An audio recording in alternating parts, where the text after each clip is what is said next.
মায়া নদীর ধার, candy lake, ছোট্ট একটা বসার জায়গা, মৃদু বাতাস।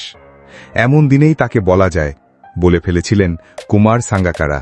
বলেছিলেন ভালোবাসি, বলেছিলেন তুমি আমার চিরকালীন অভ্যাস, তোমাকে ছাড়া আমার দম বন্ধ লাগে।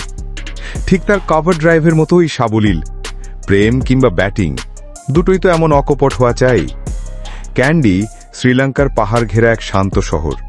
সকালে যখন সূর্য ধীরে ধীরে পাহাড়ের মাথা টুপকে আলো ছড়িয়ে দেয়, তখন পুরো শহরটাকে মনে হয় যেন স্বপ্নের ভেতর তৈরি এক ছোট্ট পৃথিবী। দূরে ক্যান্ডি লেক, যার পাড়ে পাখির ডাক মিশে যায় বুদ্ধ মন্দিরের ঘণ্টধ্বনিতে।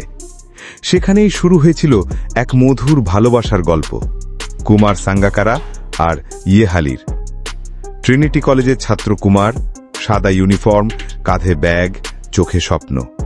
ক্রিকেট, টেনিস, পড়াশুনো সবকিছুর মাঝেও তার মন ছিল অন্য কোথাও। হ্যাঁ, হিলউড কলেজের মেয়েটি ইয়েহালি তার হৃদয়ে একদম চুপি চুপি ঢুকে পড়েছিল। হিলউড কলেজ ছিল পাহাড়ের ঢালে, গাছে ঘেরা সবুজের মাঝে এক পুরনো প্রাসাদের মতো স্কুল। কুমার মাঝে মাঝে ট্রিনিটি কলেজ থেকে বেরিয়ে সেই পাহাড়ি পথে হেঁটে আসত। রাস্তার ধারে জেসমিন ফুলের গন্ধ আর বাতাসে ভেসে থাকা পাখির ডাক যেন প্রেমপত্রের ভূমিকাই তৈরি করত। দুজনের দেখা হতো গোপনে, বন্ধুরা পাহারা দিত। কুমার ফিসফিসিয়ে বলতো, মিশন ওয়াইয়ে যাচ্ছি, কভার করিস তো? Y for ইয়েহালি। ক্লাস বাদ দিয়ে ক্রিকেট প্র্যাকটিসের আগে, কখনো পাহাড়ি পথ ধরে, কখনো বাস স্ট্যান্ড ঘুরে, সব রাস্তা যেত একদিকেই, ইয়েহালির কাছে। যখন ইয়েহালি চলে যায় কলম্বোতে, তখন ক্যান্ডির আকাশ যেন একটু বেশিই মেঘলা থাকত।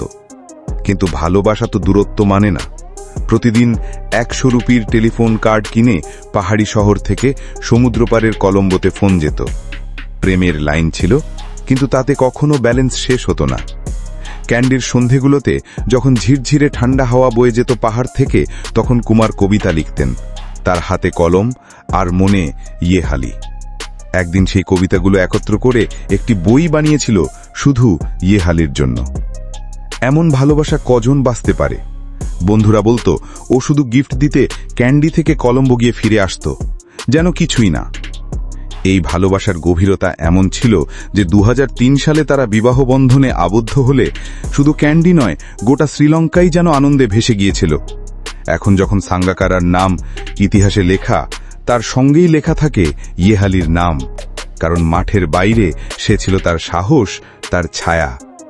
আন্তর্জাতিক ক্রিকেটে শতযুদ্ধে লড়াই করা সাঙ্গাকারা জানতেন, যখনই তিনি ফিরবেন তার ঘরে অপেক্ষা করবে সেই মানুষটি।